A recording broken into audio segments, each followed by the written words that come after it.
Bismillahirrahmanirrahim. Assalamualaikum warahmatullahi wabarakatuh. Alhamdulillah, nahmaduhu wa nasta'inuhu wa nastaghfiruh wa na'udzu billahi min shururi anfusina wa min sayyiati a'malina. Man yahdihillahu fala mudilla lahu wa man yudlil fala hadiya lahu. Asyhadu an la ilaha illallah wa asyhadu anna Muhammadan abduhu wa rasuluh. Ya ayyuhalladzina amanu taqullaha haqqa tuqatih wa la tamutunna illa wa antum muslimun. Ya ayyuhan nasu taqu rabbakum alladzi khalaqakum min nafsin wahidah wa khalaqa minha zawjaha wa batha minhuma rijalan katsiran wa nisaa'a wattaqullaha alladzi tasaaluna bihi wal arham innallaha kana 'alaykum raqiba. Fa inna asdaqal hadits kitabullah wa khairal hadi hadi Muhammadin sallallahu alaihi wa alihi wasallam wa syarrul umuri muhdatsatuha wa kullu muhdatsatin bid'ah wa kullu bid'atin dhalalah wa kullu dhalalatin finnar. Alhamdulillah, puji dan syukur kehadirat Allah Subhanahu wa taala yang telah memberikan nikmat-nikmatnya kepada kita semuanya, yang mana pada siang hari ini kita melanjutkan membacakan hadis-hadis Rasulullah sallallahu alaihi wasallam yang berkaitan dengan tarbiyatul aulad. Salawat wa salam ke Nabi besar Muhammad sallallahu alaihi wasallam. Baik, pada pertemuan kita kali ini menginjak kepada hadis yang ketujuh dari hadis tentang tarbiyatul aulad, yaitu tentang anak tidak boleh dihukum karena kesalahan orang lain. Ini berdasarkan dari Nabi sallallahu alaihi wasallam, yaitu hadis an Ayyad, dari Ayyad an Abi Rizal radhiyallahu anhu qala, dari Abu Rizal radhiyallahu anhu qala, intalaqtu ma'abi nahwa Nabi sallallahu alaihi wasallam. Aku dan bapakku berangkat untuk menemui Nabi sallallahu alaihi wasallam. Tsumma inna Rasulullah sallallahu alaihi wasallam qala li abi, kemudian Nabi sallallahu alaihi wasallam bertanya kepada bapak, ibnu kahada, apakah ini anak? Qala, maka bapakku berkata, ini bermakna anak. Bentuk daripada jawaban. Wa rabbil ka'bati, demi Rabb Ka'bah, demi Rabb Ka'bah. Qala haqqan, qala asyhadu bihi. Kemudian Nabi sallallahu alaihi wasallam bertanya lagi, haqqan, apakah benar? Qala asyhadu bihi, kata siapa? Bapaknya, asyhadu bihi, yaitu aku bersaksi. Asyhadu bihi. Qala, kemudian Nabi sallallahu alaihi wasallam berkata, fatabassama Rasulullah sallallahu alaihi wasallam. Maka Rasulullah sallallahu alaihi wasallam tabassam, yaitu tersenyum.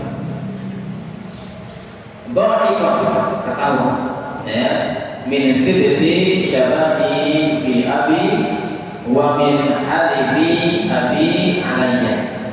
Nabi sallallahu alaihi wasallam tersenyum, ketawa, karena apa? Karena miripnya aku dengan bapakku. Karena miripnya aku dengan bapakku, kemudian Nabi Shallallahu Alaihi Wasallam mengatakan, "Amma-innahu la yajni 'alaika wa la tajni 'alaihi." Maka kata Rasulullah Shallallahu Alaihi Wasallam, ketahuilah, dia tidak akan memikul dosamu dan kamu juga tidak akan memikul dosanya. Nah, ini syahid, ya. Syahid hadis ini adalah la yajni 'alaika wa la tajni 'alaihi. Dia tidak akan memikul dosamu, juga sebaliknya. Ya, akan tapi terkait dengan dosa itu akan dipikul oleh masing-masing. Ya, dosa itu akan dipikul oleh masing-masing. Ya, akan tapi di sana adanya pertolongan, ya, adanya pengaruh mempunyai anak yang saleh. Ya, seperti hadis dari Rasulullah Sallallahu Alaihi Wasallam, "Idza mata ibnu Adam, in qata'a amaluhu illa min salasin." Ya, di semua amal perbuatan manusia itu akan terputus kecuali salas, kecuali 3. Ya, sadaqatun jariyatun aw ilmun yuntafa'u bihi aw waladun salihun, ya, yad'u lahu. Maka adanya pengaruh anak yang saleh kepada kedua orang tuanya, ya, adanya pengaruh apabila kita mempunyai anak yang saleh, maka apa? Maka akan berpengaruh kepada kedua orang tuanya nanti di akhirat. Maka ini salah satu apa? Salah satu keutamaan apa? Keutamaan memiliki anak yang saleh. Maka di sini tujuan, salah satu tujuan dari Tuhan membentuk anak itu adalah yang pertama, menjadikan anak itu saleh. Ini yang pertama. Ya, ini yang pertama, tujuan membentuk anak yang tangguh itu bukan berarti dia tangguh dalam hal dunianya. Ya, boleh, ya. Itu yang kedua, yang ketiga. Ya. Artinya apa? Mentalnya yang harus kita terlebih dahulu. Ya, jangan sampai badannya besar, ya, badannya bertambah besar, tapi apa? Mentalnya itu apa? Mental pecundang, ya. Mental pecundang, bukan mental pejuang. Nah, maka di sini mendidik anak itu bagaimana supaya anak-anak kita mempunyai mental pejuang, ya. Maka ini tujuannya, bertanggung jawab, ya, bertanggung jawab terhadap apa? Terhadap hal-hal yang berkaitan dengan dirinya, juga berkaitan dengan orang lain. Nah, di sini, ya, misalnya apa? Membiasakan meletakkan sesuatu pada tempatnya. Ini hal yang sepele, ya, hal yang sepele, akan tetapi ini berpengaruh besar. Ya, kita mengajarkan kepada anak-anak kita, ya, handuk ditempatkan pada tempatnya, ya, sepatu ditempatkan pada tempatnya, ya, apapun letakkan pada tempatnya, mulai dari apa? Mulai dari kecil. Nah, ini jadi apa? Belajar bertanggung jawab, ya, apalagi anak laki-laki. Kenapa? Dia akan menjadi qawwam, ya. Ar-rijalu qawwamuna 'ala nisa. Ya, qawwam itu adalah apa? Qawwam itu adalah dia menjaga, ya, melindungi, ya, bagi istrinya. Ya. Nah, maka kalau tidak kita ini diajarkan dari awal, maka apa? Maka ini akan berefek pada apa? Pada setelah dia dewasa. Kenapa? Karena pendidikan dari kecil itu sangat berpengaruh.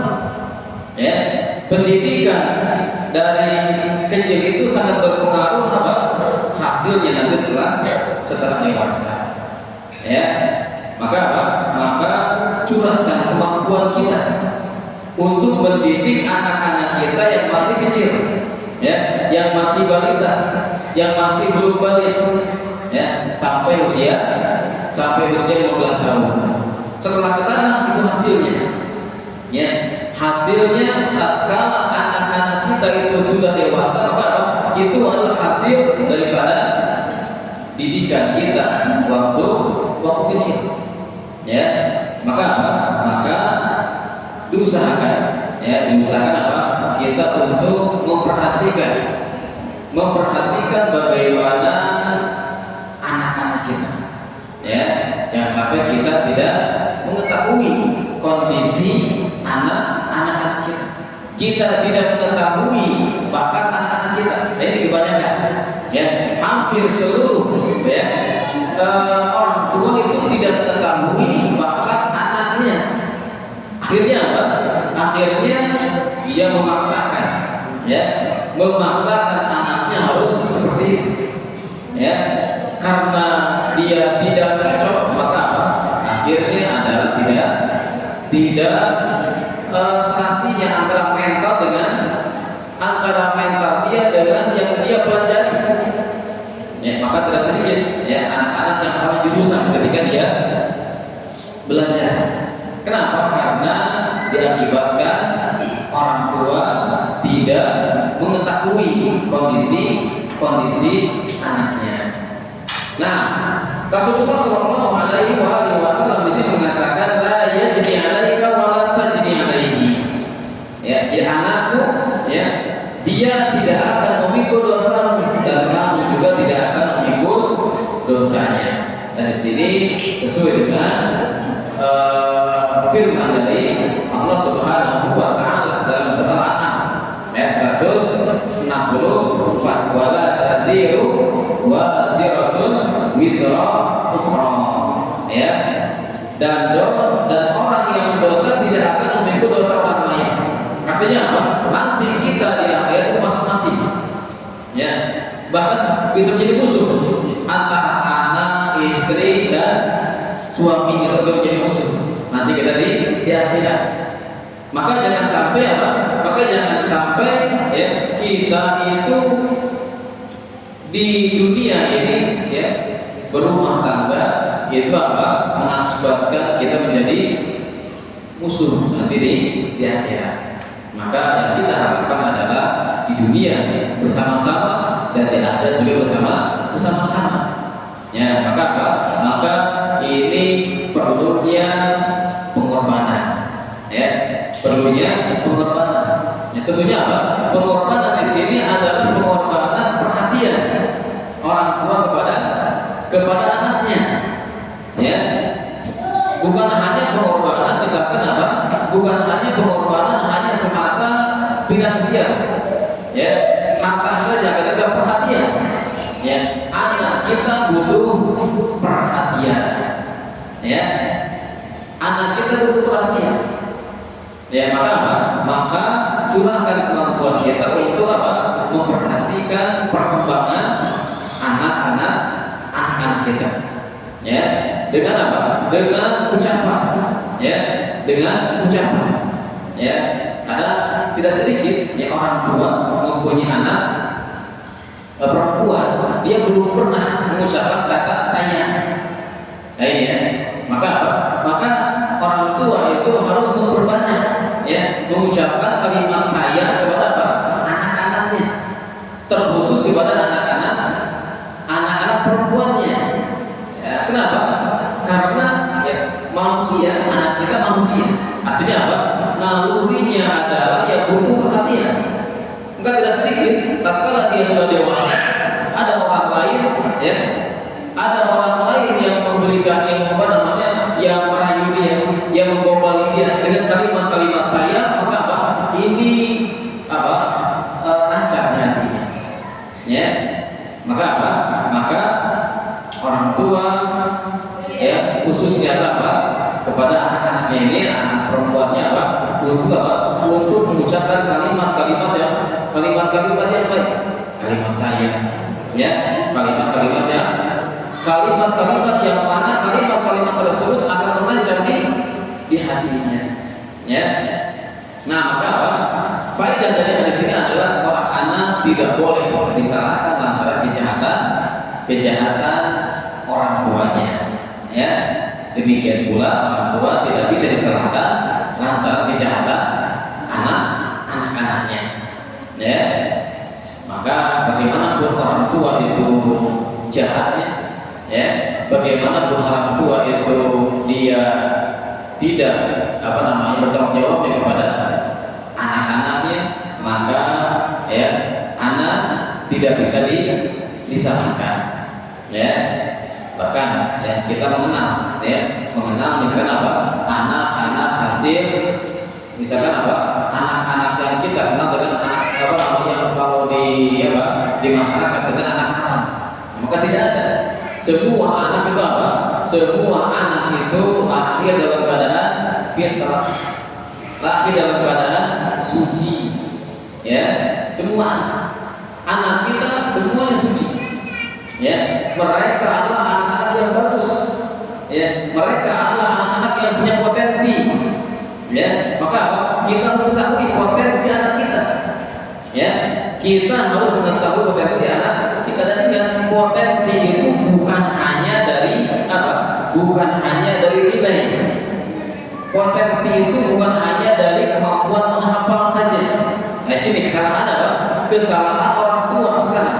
Artinya apa? Kalau anak yang pintar, berarti dia potensinya bagus.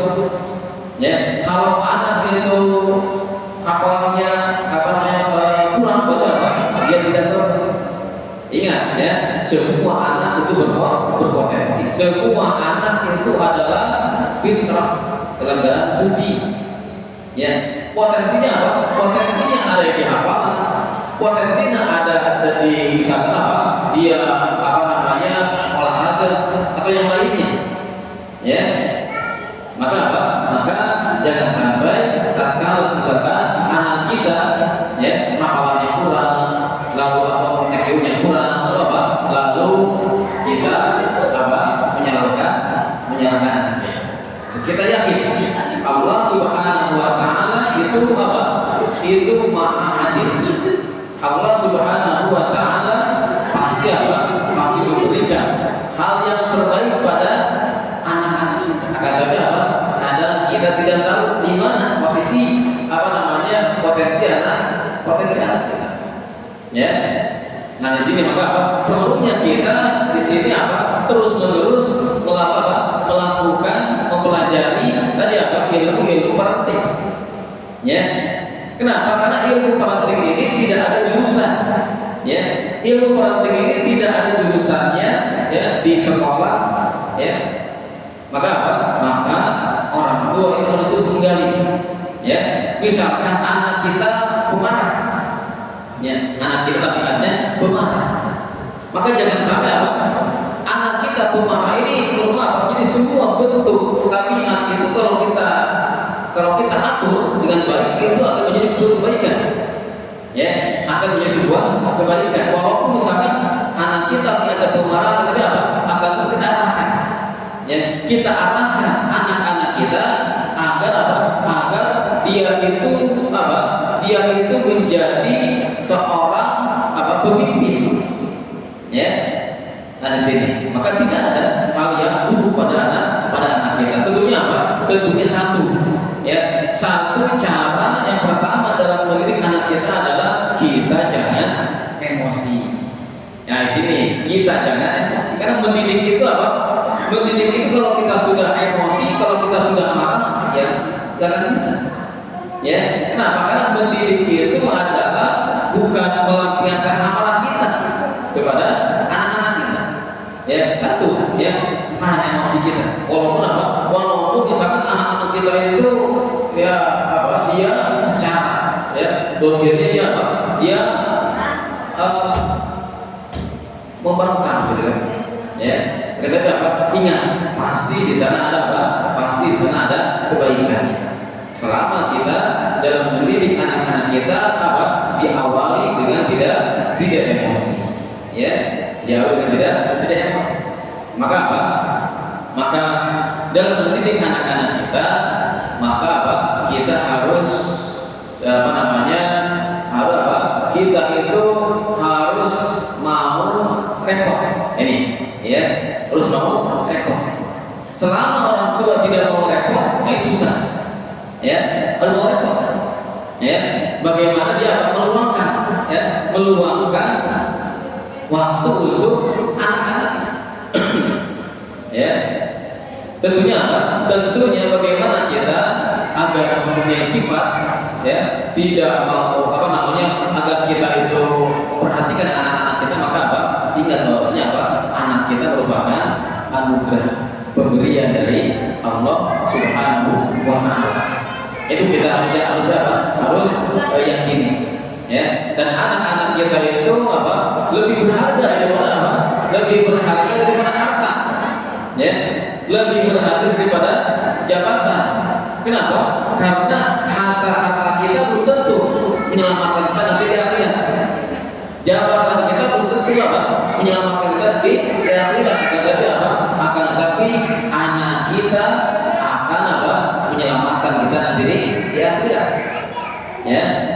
Maka apa? Maka harus mau repot dalam apa? Dalam mendidik anak-anak kita. Dan apa?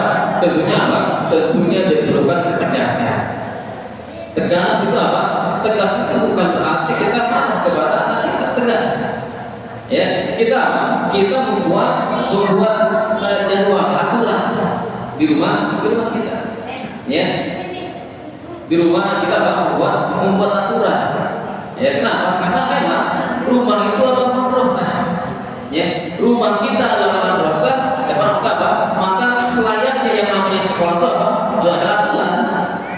Yang namanya sekolah tanpa aturan maka apa? Bukan sekolah. Masuk, ya, semaunya, pulang semaunya. Maka apa? Bukan namanya sekolah. Maka apa? Di rumah ini butuh peraturan.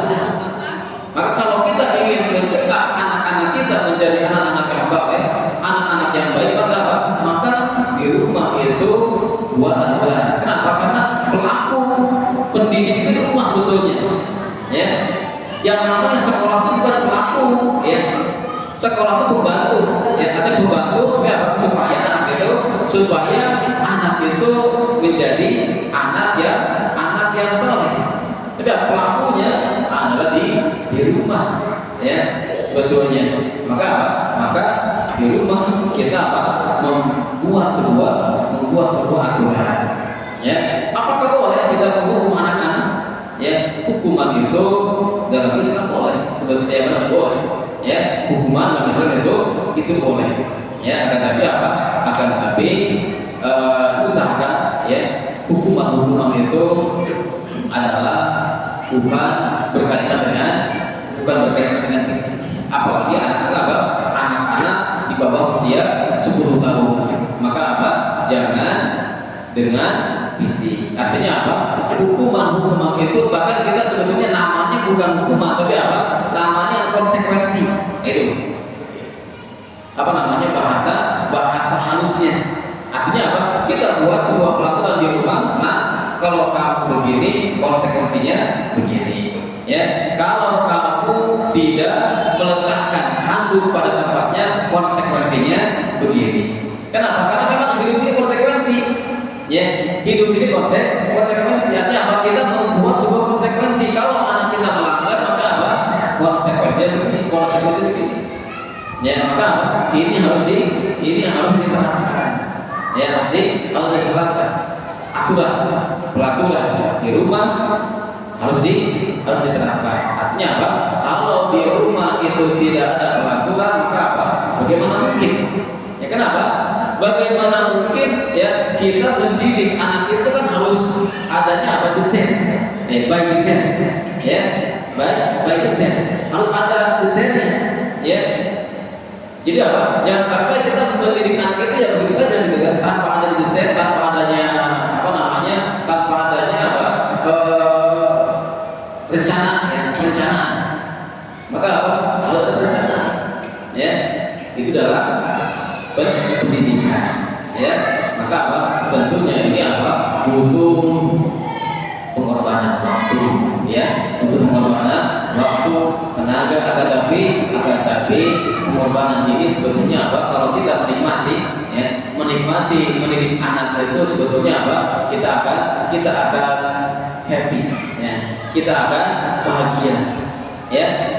Jangan sampai anak-anak kita atau kita di rumah itu kayak kuburan, ya, kayak kuburan apa? Semuanya pegang HP, diam. Ya, yang penting rumah itu diam aja gitu kan. Maka ini nggak baik. Ya, anak kita misalkan anak kita 1, 2, 3, 4, ya, mereka bercanda, teriak-teriak, sebetulnya itu hal yang baik. Ya, itu hal yang baik. Anak-anak coret-coret, maka apa? Jangan sampai kita ya memarahinya. Ya, kenapa? Karena dia melakukan coret-coret misalkan, itu apa? Ekspresi dia. Kalau kita tahan, maka apa? Kalau kita tahan, maka akan dia keluarkan nanti setelah dia dewasa. Maka banyak sekarang orang-orang yang sudah dewasa coret-coret, ya, coret-coret di jalan atau misalkan di dinding-dinding. Ya, kenapa? Karena masa kecilnya kemungkinan orang tua itu kemungkinan orang tuanya itu selalu menahan. Ya, selalu menahan. Ya, maka apa? Maka kita tatkala anak kita jauh tinggi, maka apa? Kita kasih buku, ya, buku coret. Ya, artinya apa? Dia meluapkan keinginannya, ya, meluapkan egosentris, ya. Egosentrisnya, ya. Maka kalau sudah dia luapkan, ya, maka apa? Setelah dewasa dia akan nyaman, ya, dia akan nyaman. Nah, maka apa? Maka seorang anak tidak boleh disalahkan, ya, lantaran kejahatan kedua orang tuanya dan juga sebaliknya. Dan kemudian dari hadis ini adalah seseorang tidak akan dihisab, ya, seseorang tidak akan dihisab kecuali amalannya sendiri. Wala taziru waziratun wizra ukhra. Ya, jadi hakikatnya kita itu, ya, mendidik, ya, anak kita itu adalah untuk diri kita, kan, ya, mendidik diri kita, ya. Kenapa? Karena anak kita adalah bagian daripada kedua orang tua, ya. Anak adalah bagian daripada kedua orang tua. Anak adalah karunia dari Allah. Anak merupakan anugerah dari Allah. Maka wajib bagi orang tua untuk memperhatikan. Dan kita yakin, ya, bahwasanya kita mampu. Kenapa? Karena Allah Subhanahu wa Ta'ala itu tidak mungkin memberikan anak kepada kita kalau kita tidak mampu. Kita yakin, ya, kita mampu mendidik anak-anak kita, ya.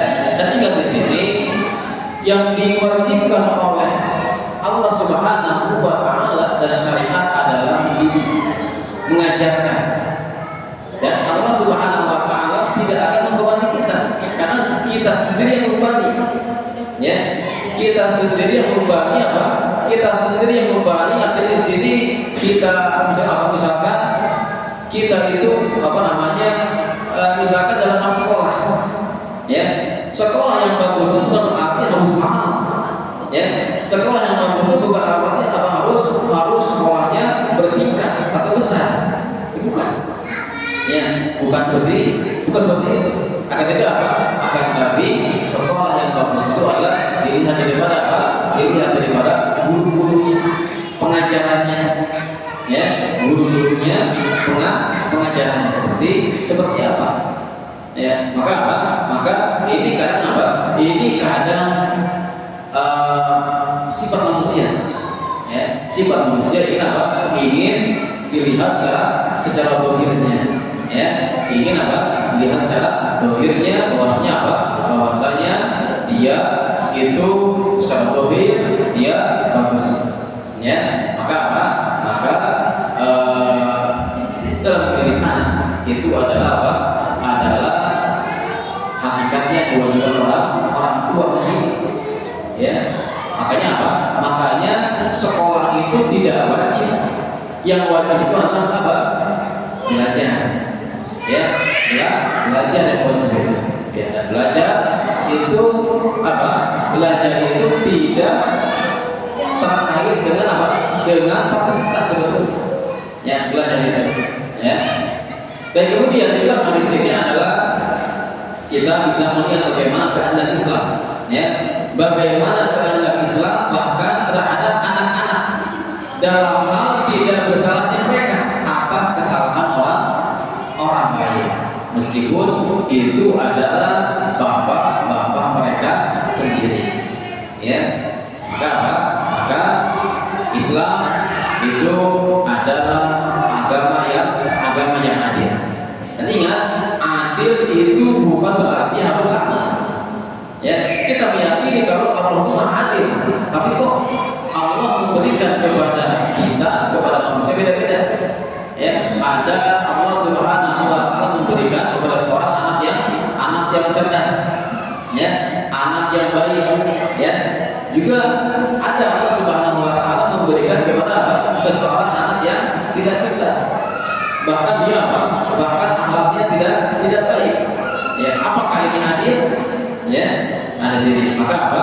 Maka Allah Subhanahu wa taala adalah maha adil. Di mana letak keadilan Allah adalah kalau kita apa? Kalau kita melihat daripada hikmah daripada itu semua. Ya, melihat hikmah dari itu semua. Maka kalau misalkan kita diberikan ya keturunan anak-anak yang mana kita tidak sesuai, ya, tidak sesuai dengan harapan kita, ya, maka apa? Tetap kita mendidik, ya, mereka, memperhatikan mereka, ya. Kenapa? Karena ini merupakan amanah dari Allah Subhanahu wa taala. Ya, jadi semua yang Allah Subhanahu wa taala, ya, khususnya apa?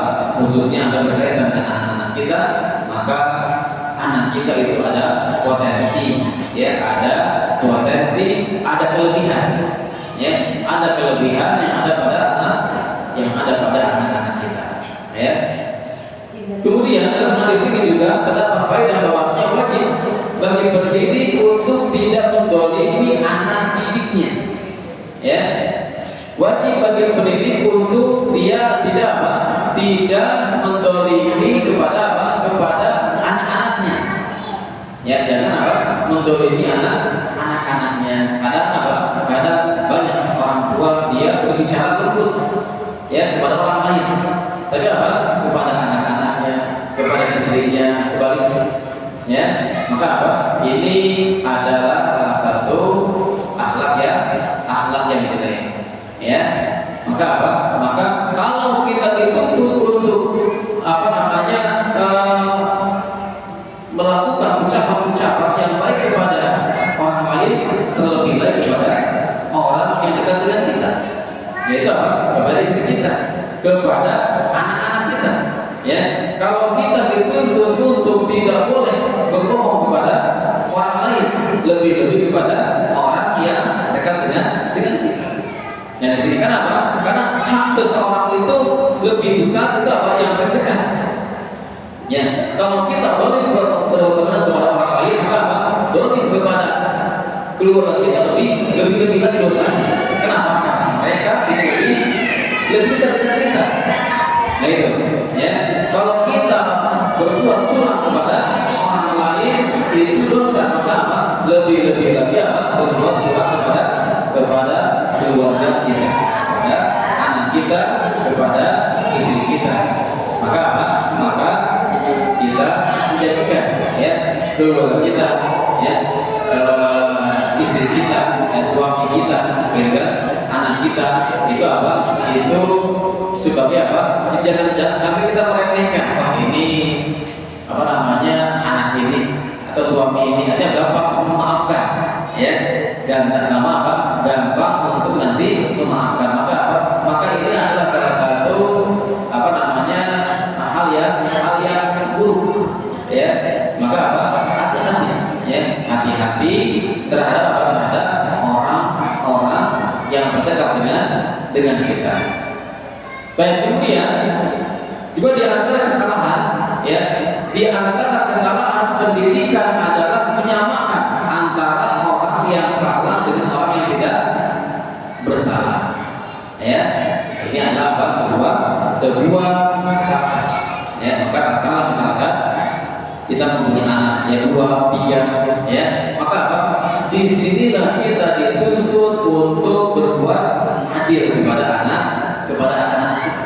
Ya, kalau anak kita ya berbuat kesalahan, maka konsekuensi. Jadi kita harus membuat konsekuensi dari itu, atau bahasanya hukuman. Ya, hukuman, konsekuensinya. Ya, jadi ingat, hukuman itu harus bersifatnya mendidik. Ya, hukuman itu harus sifatnya mendidik. Bukan apa? Bukan hukuman itu sifatnya fisik. Fisik boleh apa? Fisik itu mungkin itu hukumannya sudah berat. Ya, hukuman yang berat fisik.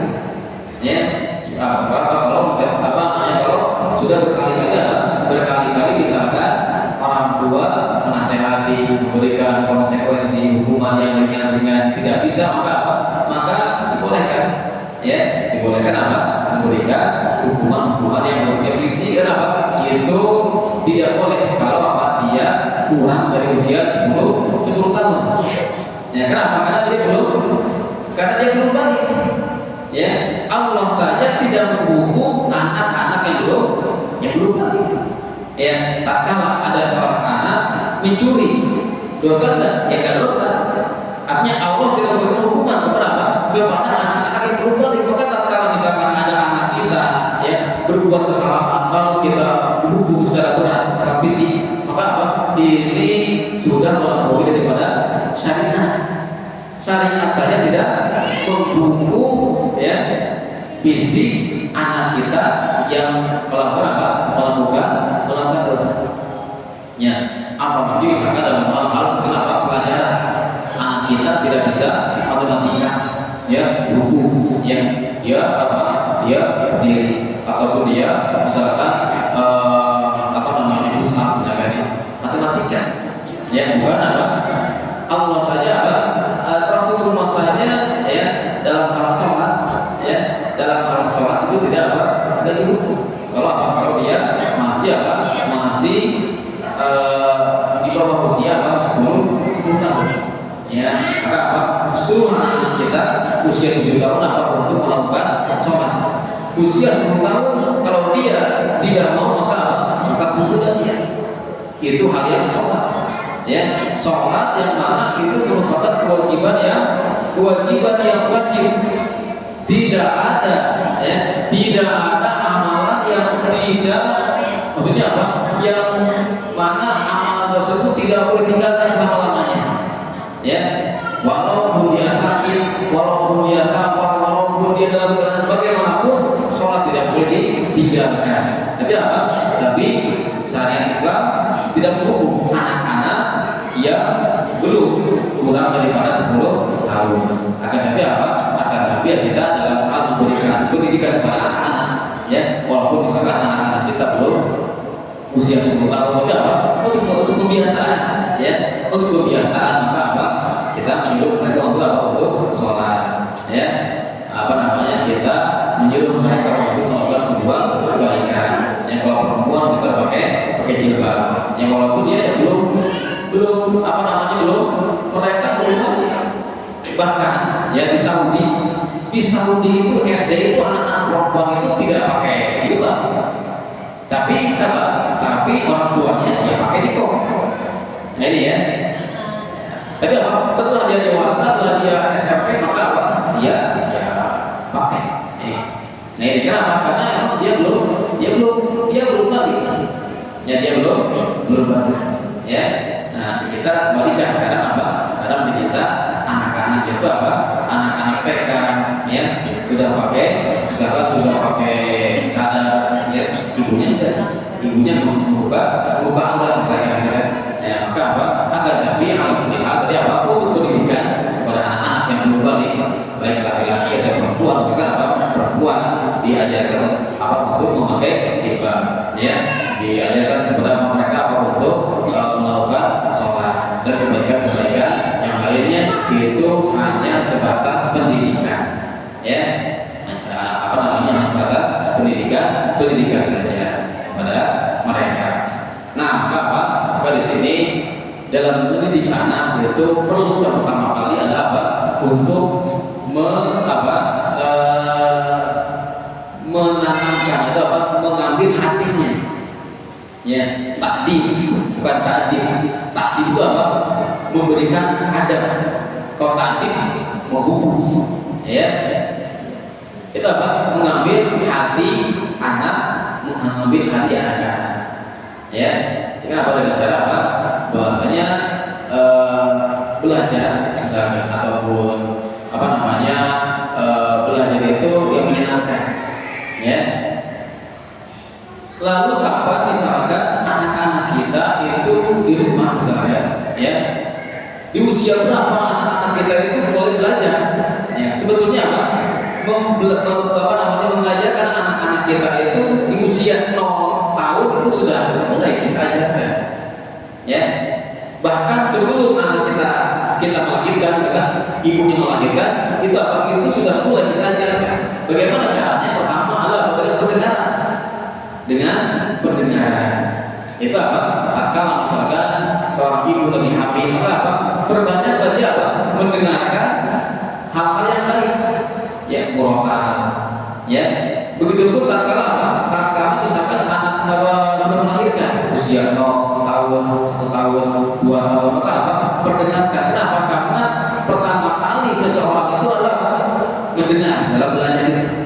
Maka apa? Perdengarkan. Walaupun dia tidak paham, ya, walaupun dia tidak paham. Kenapa? Karena suara-suara yang terdengar oleh anak-anak kita akan nempel pada apa? Pada otak anak kita. Ya, akan nempel, bahkan itu lebih kuat nempelnya daripada apa? Daripada orang tua. Ya, orang tua mungkin kalau dia mendengar itu apa? Jangan hafal, kan? Mendengar jangan karena apa? Karena dia lupa lagi. Tapi apa? Anak itu apa? Akan merekam, akan nempel. Ya, akan nempel. Maka apa? Sesuatu itu, ya, anak-anak kita akan mengeluarkan sesuatu yang bagus dari ucapannya, dari perilakunya, bagaimana yang dia dengar. Ya, artinya tatkala dia dewasa dia akan mengucapkan ucapan yang bagus kalau dia mendengarkan tatkala dia masih kecil hal yang bagus. Ya kan? Seseorang itu berbicara bagaimana ya memori yang ada di kepala dia. Karena kalau dia itu selalu mendengar hal yang bagus, maka dia akan berbicara hal yang bagus. Ya, makanya kenapa ya, anak-anak misalkan sebagian anak-anak mereka berbicara mengeluarkan kata-kata yang kasar, ya, mengeluarkan binatang-binatang misalkan. Maka yakin karena dia mendengar kalimat-kalimat itu. Nggak mungkin kan? Nggak mungkin dia mengucapkan kalimat-kalimat yang kotor kalau dia tidak mendengar kalimat tersebut. Ya, nah maka dari kecil ini Dari kecil ini orang tua harus memperdengarkan kalimat-kalimat yang baik. Ya, murotal misalkan kan, ataupun yang lainnya terus. Ya, maka ini akan membantu dia. Apalagi kita punya Kita mempunyai planning misalkan. Ya, anak kita harus harus bisa ini. Misalkan usia segini harus bisa hafal sekian. Maka di rumah ini tempatnya yang paling bagus untuk membuat aturan-aturan seperti itu. Ya. Nah, maka ini ya adalah merupakan salah satu tanggung jawab kita yang sebagai orang tua, dan kita tentunya sebagai orang tua ya jangan merasa letih. Ya, ingat, letih kita dalam mendidik anak-anak kita itu akan dibalas oleh Allah Subhanahu wa Ta'ala. Ya, letih kita dalam mendidik anak-anak kita, maka apa? Allah Subhanahu wa taala akan membalasnya. Maka apa? Jangan ragu dalam apa? Adalah mendidik anak-anak kita. Jangan sampai apa? Jangan sampai tadi karena misalkan ya kita tidak mau repot, udahlah anak kita dikasih HP. Ya kenapa? Yang penting diam tadi kan? Yang penting diam. Akhirnya apa tadi? Akhirnya rumah menjadi kuburan. Kenapa? Karena yang penting diam. Ya, yang penting diam. Akhirnya apa tadi? Ya. Maka apa? Maka ini adalah salah satu pendidikan yang tidak baik. Ya, artinya bahwa kenapa? Bahkan harus diminimalkan anak memegang apa kalau bisa tidak kan? Ya, bagaimana caranya? Tentunya dari orang tuanya. Ya, dari orang tua. Artinya apa? Orang tua pas mau datang ke rumah, apa namanya? WA itu dibalasnya di luar rumah, di luar rumah dibalas itu. Ya, nah, ada pas di rumah apa? Disimpan. Kecuali hal yang penting saja.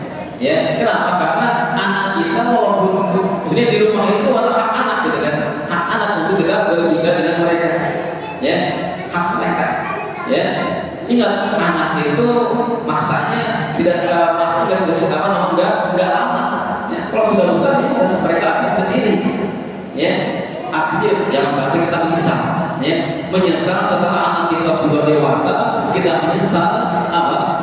Tidak adanya di rumah ini apa komunikasi, tidak adanya di rumah ini apa namanya bercanda dengan anak-anak kita. Kalau anak kita masih kecil, ya maka ini merupakan kesempatan orang tua untuk bercanda, untuk berkomunikasi dengan anak kita, ya dengan anak-anak kita, ya. Apa yang sampai anak-anak kita itu apa? Dia tidak dekat dengan orang tuanya. Ya, dia tidak mau curhat kepada orang tuanya. Ini masalah. Ya, kalau apa? Kalau seorang anak dia malah curhat kepada orang lain misalnya. Ya, ketimbang orang tuanya. Kenapa? Karena diakibatkan di sini orang tua tidak dekat dengan anak-anaknya. Maka apa? Maka komunikasi apa? Bisa dengan anak-anak kita. Walaupun anak kita masih kecil, bisa enggak? Ini apa namanya? Kesempatan emas. Ya, kesempatan emas. Kenapa? Anak-anak kita belum berdosa. Ya. Kalau kita di luar berbicara dengan teman-teman kita sudah ibaratnya sudah balik, ya, ibaratnya sudah punya dosa. Kita berkomunikasi dengan anak-anak itu adalah berdapat seolah-olah kita berkomunikasi dengan orang yang suci kan, orang yang belum punya dosa. Harusnya apa ini lebih semangat kita, karena mereka belum punya dosa. Baik, maka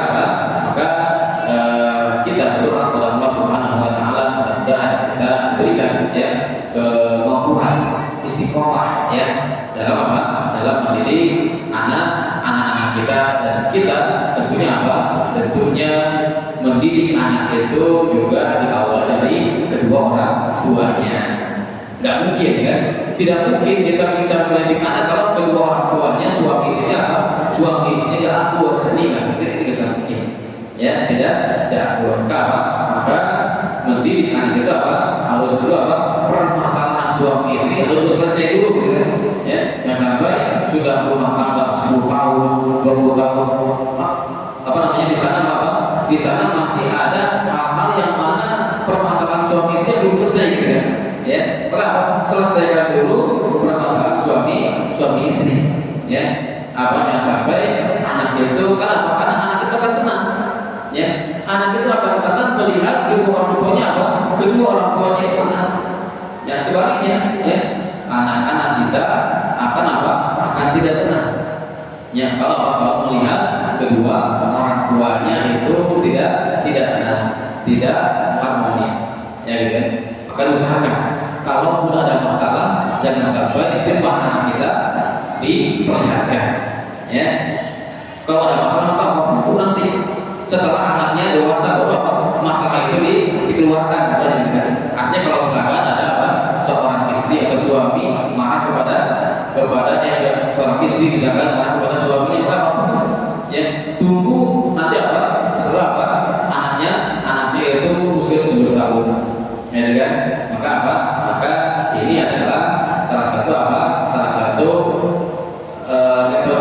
satu metode dalam mendidik anak-anak kita. Baik, demikian ya kajian kita pada siang hari ini ya. Insya Allah kita akan lanjutkan pada apa bulan depan ya. Bulan depan insya Allah ya, ini ada kajian bulanan ya. Setiap awal bulan insya Allah ya. Setiap awal bulan kita melakukan apa parenting ya, yaitu apa fikih pendidikan anak. Dan insya Allah mungkin kalau bulan depan juga tanggal 7 September ya, di sini juga kita akan mengadakan kajian anak ya. Jadi saya sudah menghubungi, insya Allah nanti materinya adalah Ustaz ya. Ustaz hari Sabtu ya, hari Sabtu tanggal 7 September ya. Insya Allah akan ada kajian anak untuk umum ya, tentunya untuk yang murid TK, SD, belum boleh ini wajib datang ya. Yang lainnya boleh, gitu kan? Yang lainnya apa? Yang lainnya boleh datang. Dan demikian ya kajian kita pada siang hari ini ya, yaitu ya subhanakallahumma bihamdika asyhadu an la ilaha illa anta astaghfiruka wa atubu ilaik. Assalamualaikum warahmatullahi wabarakatuh.